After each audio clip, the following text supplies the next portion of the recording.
예. 예, 이 후보자를 둘러싼 의혹들 중 하나가 그 일가의 빚이죠. 42억 원을 갚지 않으려고 동생 부부가 위장 이혼을 했다 이렇게 주장을 하고 있는 거잖아요. 근데 오늘 동생의 전 부인이 또 조가입니다. 조모 씨인데 또 호소문을 발표했다 그러면 이게 결국 개인의 어떤 그 자기 일가가 그 공직에 이제 진출하더라도 그 과정에 있어서 개인의 지나친 프라이버시가 침해한다. 이런 어떤 인간적인 호소일 수도 있고 사실상 뭐 개인의 어떤 기본권에 대한 침해라고 강력히 좀 항거한 거 아니겠어요? 그러니까 예를 들어서 그 동생 부부하고의 어떤 부동산 거래라든지 이런 부분들은 그 저는 제기할 수 있다고 생각을 해요. 왜냐하면 그것의 어떤 그 의혹의 중요한 갈래 중에 하나이고 그래서 부동산 거래와 관련해서 예를 들어서 의혹이 제기가 됐다면 그러면 거래의 상대자가 누군가를 안 밝히고는 의혹을 제기할 수 없으니까 제기할 수 있고 또 제기를 해야 되겠죠. 근데 과정에서 예를 들어서 아까 뭐 가족 사기단이니 무슨 뭐 위장 이혼이니 다시 말해서 확인되지 아니한 그리고 가치 평가가 들어가고 거기에 그러니까 만에 하나라도 억울한 피해자가 나올 수 있는 거에 대해서 거의 낙인을 찍어버리는 이런 규정부터 하고 들어가는 접근법은 과도하다. 저는 일단 이 점을 어떤 거 그러니까 제기를 하는 거고요. 특히나 이제 아이 같은 경우를 이야기하는 부분들 같은 경우는 만약에 정말로 어떤 그 민주당이 파악한 것처럼 아이가 정말 모르고 있었다라고 한다면 이 과정에서 그러니까 받게 될 충격파, 엄마 아빠가 이혼한지 모르고 지금까지 멀쩡히 살아왔는데 갑자기 이렇게 되어버리면. 엄마 아빠의 어떤 조근한 어떤 설명도 아니고 밖에서 너네 엄마 아빠가 이혼했다면 뉴스 이렇게 나오던데 이렇게 돼버렸을 때 올 수 있는 충격 이런 것들을 고려를 하면서 이야기를 했어야 되는 게 아니냐. 저는 그런 점에서 이것이 너무 거칠다. 야권의 공세가. 그러니까 오히려 정교하게 핀셋 그러니까 우리 이동관 전 수석께서 계속 강조했던 핀셋 아니겠습니까?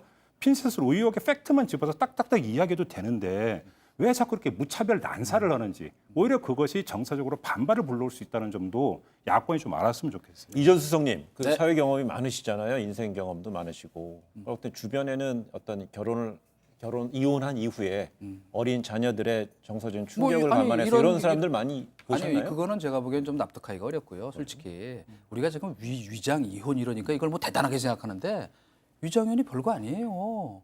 우리가 같이 사는데 법적으로만 저 합의해서 이혼하면 그게 위장 이혼이에요. 뭐 말이 위장 이혼이지 위장 이혼이라는 법률 용어가 없다고. 그러니까 아이는 모를 수 있는 거예요. 정상적으로 같이 사는데. 잠깐만요. 근데 그럴 경우에 만약에 그렇게 되는 것 때문에 법원에서는요. 그 이혼 소송에 대해서 파기하는 경우도 있지 않습니까? 물론이죠. 아니 그 법원이 하는 게 아니고 예를 들면 채무 면탈 의혹이 있다. 그거로 인한 부정 증여 내지 부당 거래 의혹이 있다 그러면 예를 들어서 기보가 만약에 이제 그 고발을 하잖아요. 그래서 확인을 했어.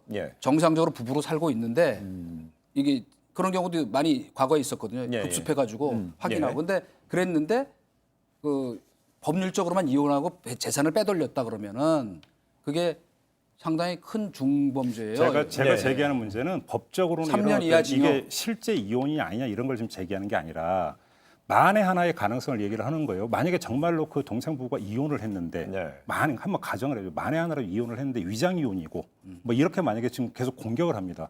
여기서 중요한 것은 뭐냐면 프라이버시나 이런 것들을 제기를 할 때 특히 어떤 이것이 어떤 그 상대에 대한 어떤 사생활 문제, 인권의 문제를 제기할 때는 가장 최우선의 가치 척도는 받아들이는 사람에게 그것이 어떻게 다가가는가. 이게 그러니까 제일의 척도가 돼야 되는데 그런 어떤 뭐냐면 낙인 찍기, 그다음에 확인도 안 된 부분을 가지고 사적인 영역에 대해서 그렇게 그 낙인을 찍어버리는 식으로 먼저 규정하고 들어갈 이유는 없다. 저하고 동의합니다. 뭐냐면 그러니까 제가 아까 처음에 말빚이란 말 했잖아요.